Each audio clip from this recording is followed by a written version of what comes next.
Hi guys, my name is Vineet. So let's write a Java program to find a factorial of a given number. So we'll be using here two approaches. One is based on the for loop and another approach is based on the stream API. So we will have two versions of the same method. So let's get started with the program. Private static. For both of the method, the return type will be long and method name will be find factorial version 1, and the input parameter will be num of integer type. So first will be based on the loop. We'll be using here index, which start from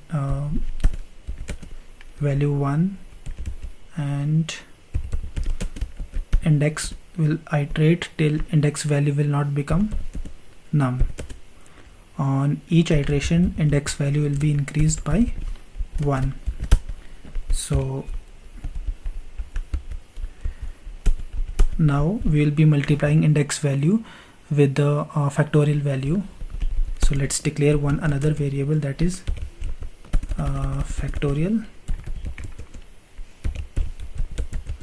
of long type.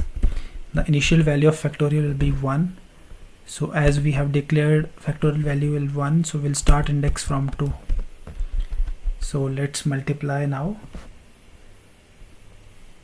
So factorial multiply with factorial into index, that is,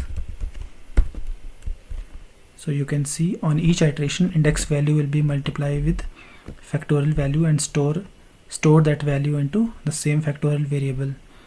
So and after completion of loop, we'll be returning this factorial variable value to the caller method. So this is the first version of this factorial using for loop. So let's write another one. Let's copy this so that we can save the time. And the second version, our method name will change from v1 to v2, and these entire logic will get changed. So here we'll be using stream API. So we'll be creating a stream of these numbers. So let's do that. Long stream dot, we have here a range. So we have two ranges here, one is range, another one is range closed. So we'll be using range closed because we need to iterate till our index value will not become or equal to num.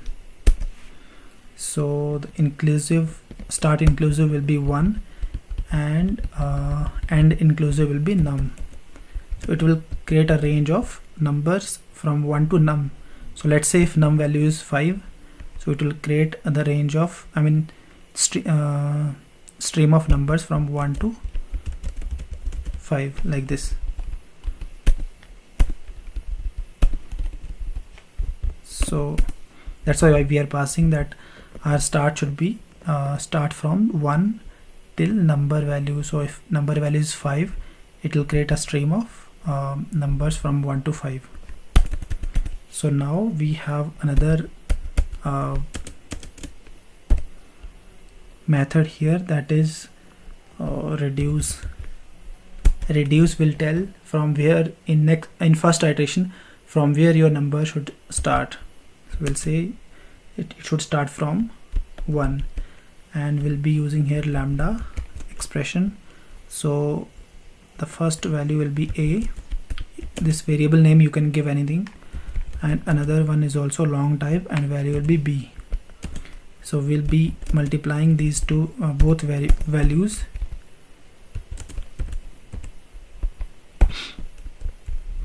and it will extract one long value, and same long value will be returning back to the caller method.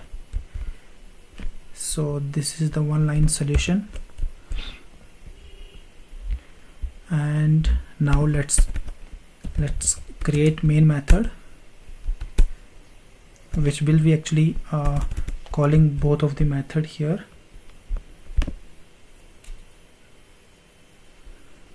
So out, let's say without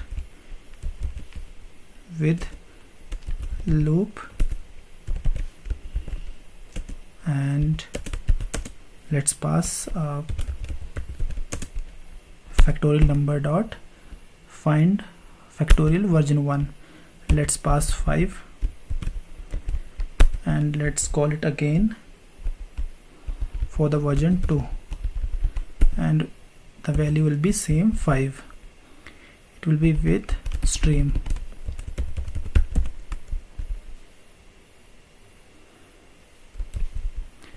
And we have done with this main method as well. So let's run this method now, this program now, and verify whether our program is working fine or not. So let's run this. Both logic output should be same. So for value 5, for number 5, we are getting 120 of 5 factorial. Let's pass 7 here and let's run. Sorry, I forgot to pass 7 in second method call. So you can see it's the same. So let's pass one bigger number, 50. Here also 50.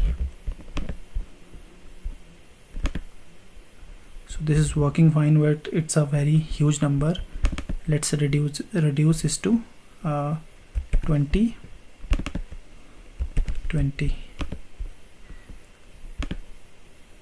Yeah, so you can see this program is working fine, and we have done with this video, guys. And thank you so much for watching this video, and stay tuned for another videos.